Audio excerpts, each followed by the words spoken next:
What's up, you guys? I am back with a new video. It's your favorite Michaela, and today I am doing Mommy Talk Part 2 on baby daddies and single motherhood thoughts of a single mother. And before we get into this video, make sure you like, comment, and subscribe, and follow my social medias above and my baby Instagram. And also, I did get better quality. I'm on an iPhone 13 as of right now. I did promise y'all better quality, and I got it. And I want to promise y'all better quality because I do want me a camera, but that's gonna be years from now. Personally, I did not. I'm gonna be honest with y'all. I did not get y'all. I didn't get a new phone because of y'all. I got a new phone because my old phone, my speaker was broke.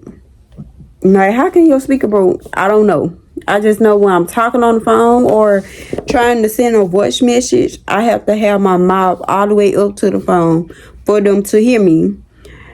And yeah, so that's why I brought a new phone. I didn't really want to buy a new phone, but that's why I brought a new phone, because I got 6 of my baby doctors calling me, and I'm having to scream at them so they can hear me. So my new phone was a need. Basically, is what I'm telling you. It was a need. I didn't do it for y'all, but I got better quality, like I promised y'all, and I promise even better quality because I want a camera in the future. Not anytime soon, but I want a camera in the future. But anyways, enough of all that talking. Let's go ahead and get into the video. So the first little session is baby daddies. I'm going to be telling y'all, okay, everything in this video is what I thought about and how I'm feeling now.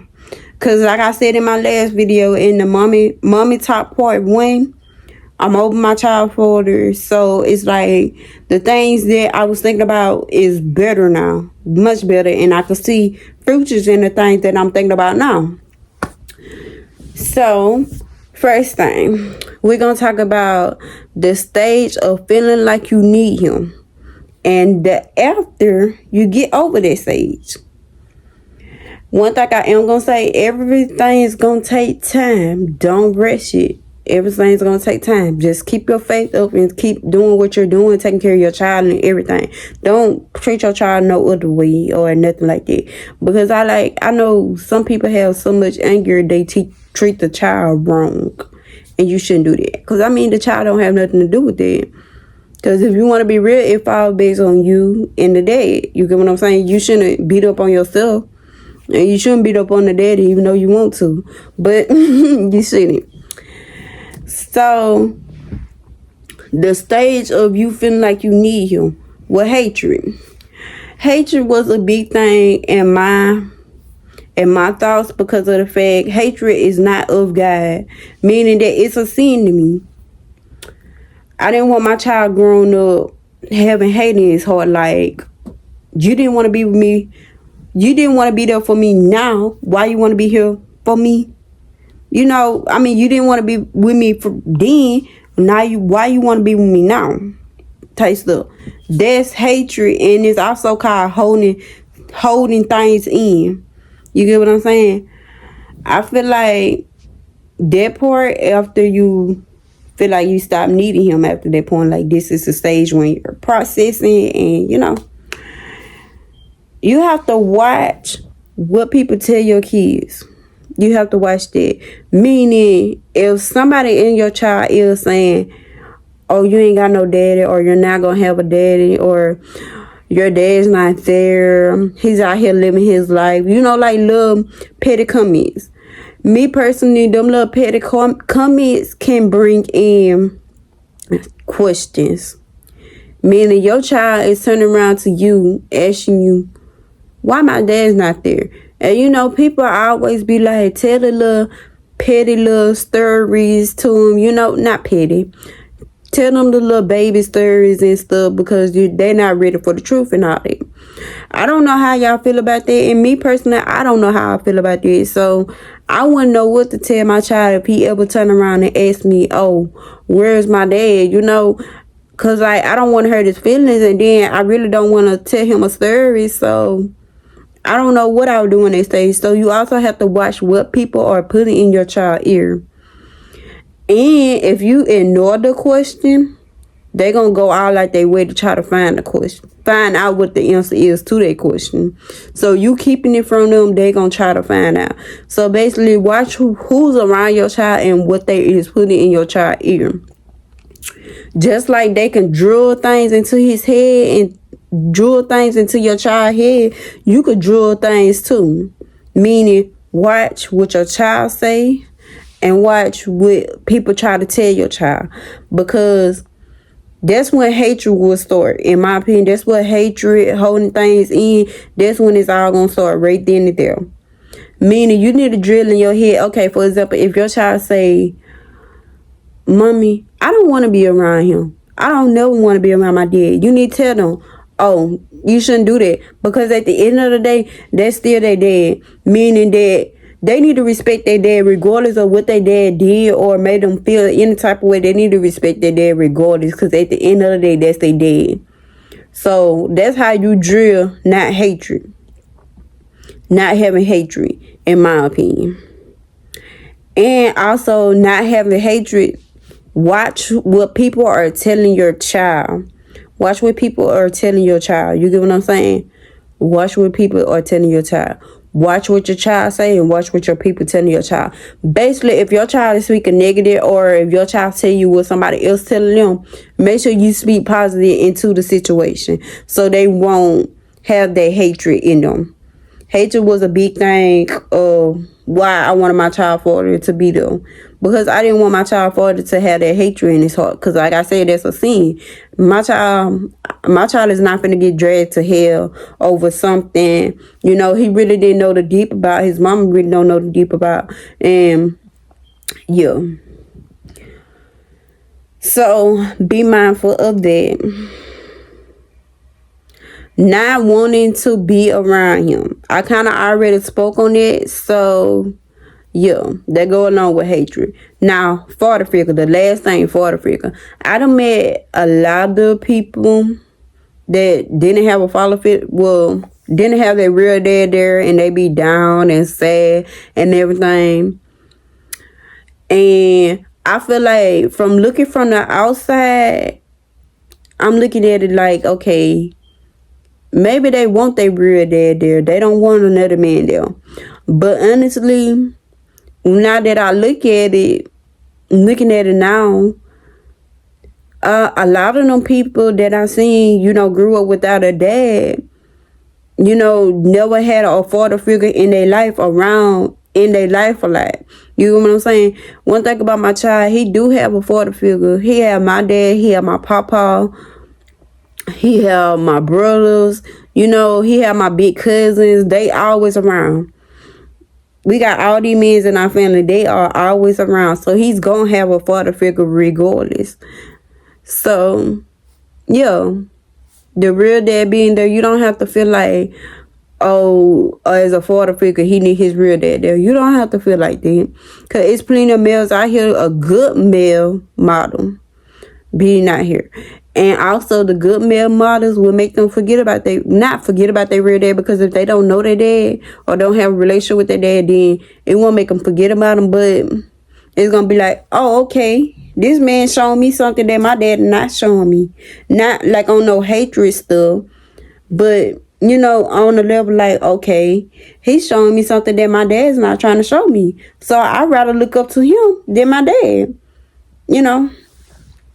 So, yo, that's just a little session right there. That's it on the baby daddy part. Now, thoughts as a single parent. I went through these thoughts. Adoption. Why I thought about adoption? Because I feel like, okay, first of all, I live in the woods. We live in the woods. Like, we got a house or whatever. But we live in the country. It's all about who you know.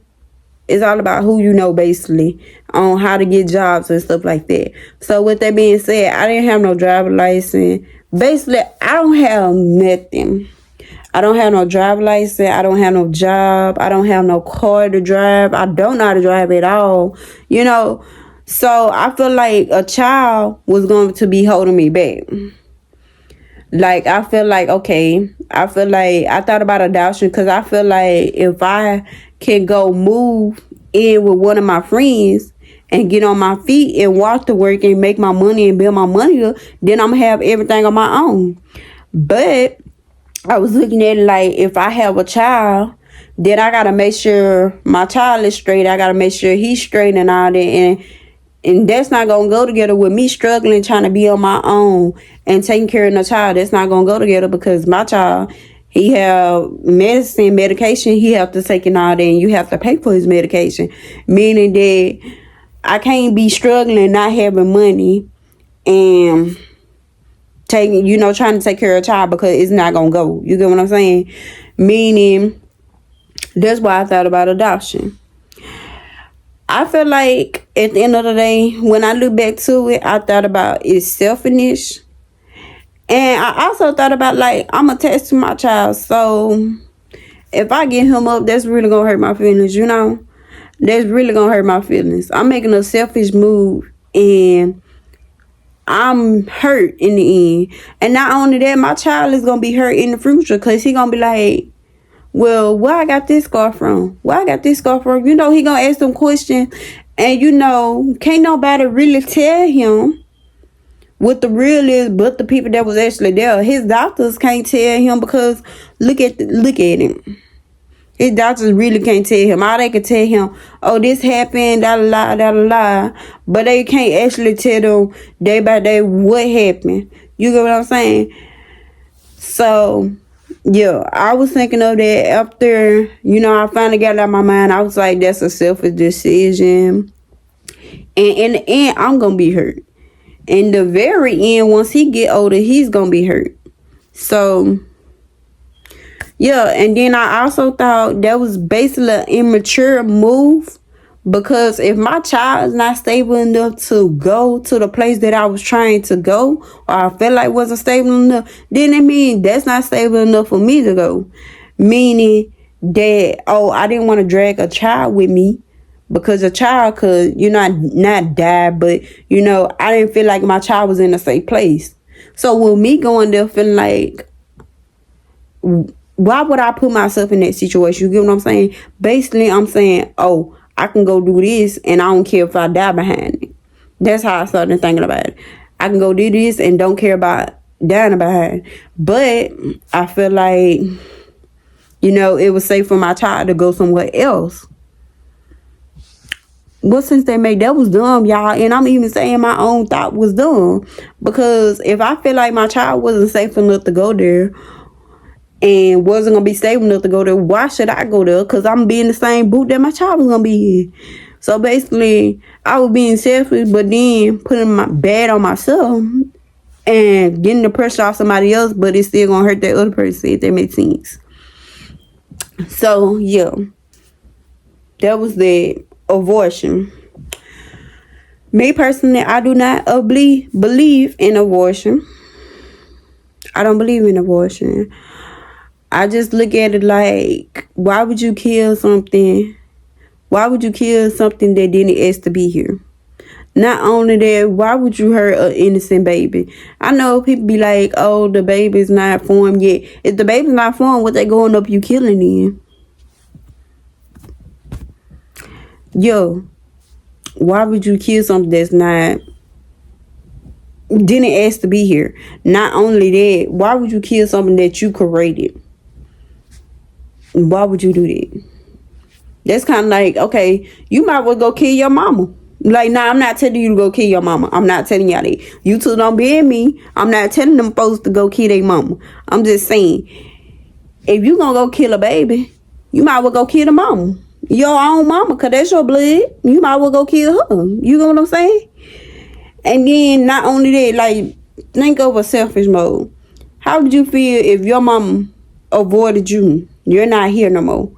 Stop making all these excuses like, oh, maybe she didn't want to be pregnant. If you ain't want to be pregnant, you shouldn't have been doing it. Let's keep it clear.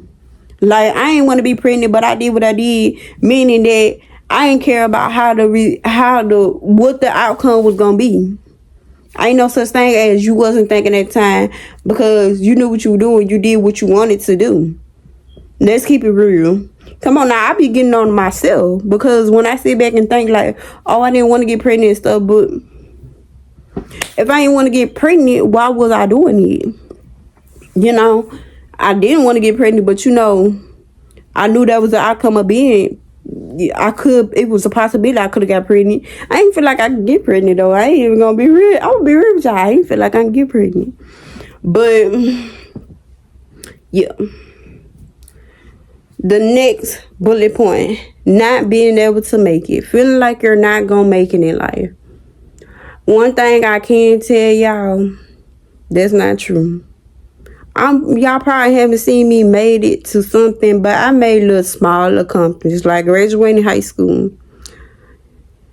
I made little small things, but not being able to go not being able to make it somewhere. I feel like that's not true. If you put your mind to it, you can do it. Why I say that? Because your child is your biggest motivation.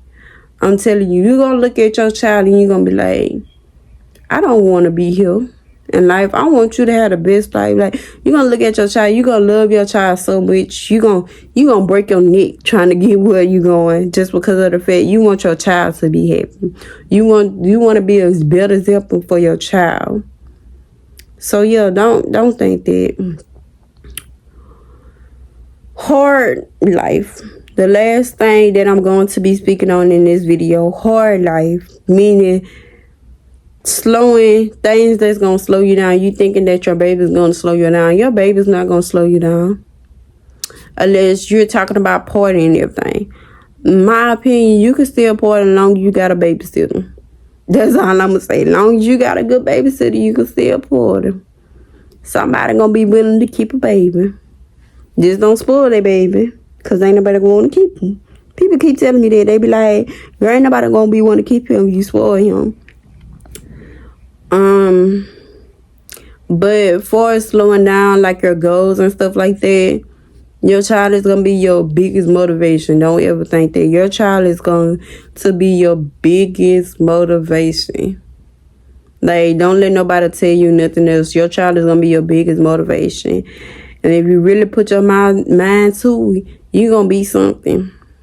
You're gonna be something. If I feel like, let me speak on this because like I'm just feeling this right now. I'm just feeling something. If you dropped out of school, if you already dropped out of school because you was pregnant or whatever the case may be, then you can go get a GED. It's other ways out there. You can go get a GED, y'all. It's other ways out there. Like, just because you drop out of high school doesn't mean, oh, I can never go back to school or I could never get this high job because I didn't graduate high school. It's called things out there called GED.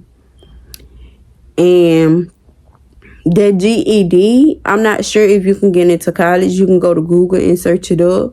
But if you can't get into college, you can get into college and get you a college degree. And you're going to be able to get that job. Just put your mind to it. And also, I feel like God, He's going to guide you. He's going to guide you. You're going to run into some bumps. Life is not going to be easy. Especially as a single parent. You're going to have to put a lot of things to the side just to make your child happy and just to help your child.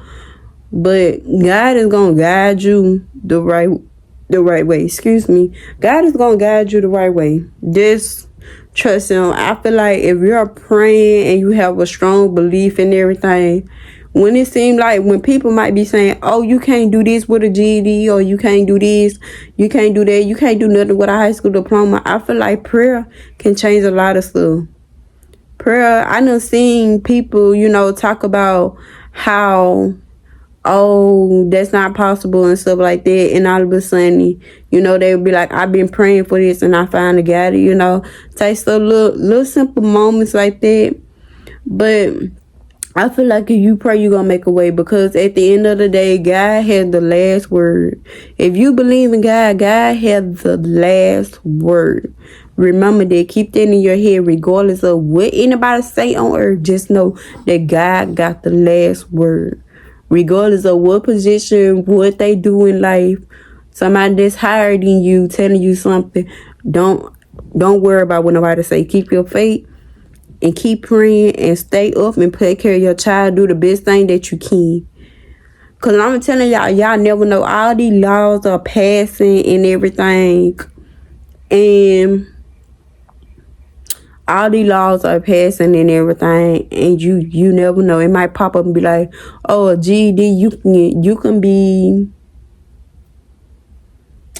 a lawyer. I guess. I don't know those big jobs, if you want to be real. Because I'm not into them big jobs. I want something simple, laid back. But this is it for this video. Make sure you like, comment, and subscribe. And yeah, I'll be back to y'all one more video.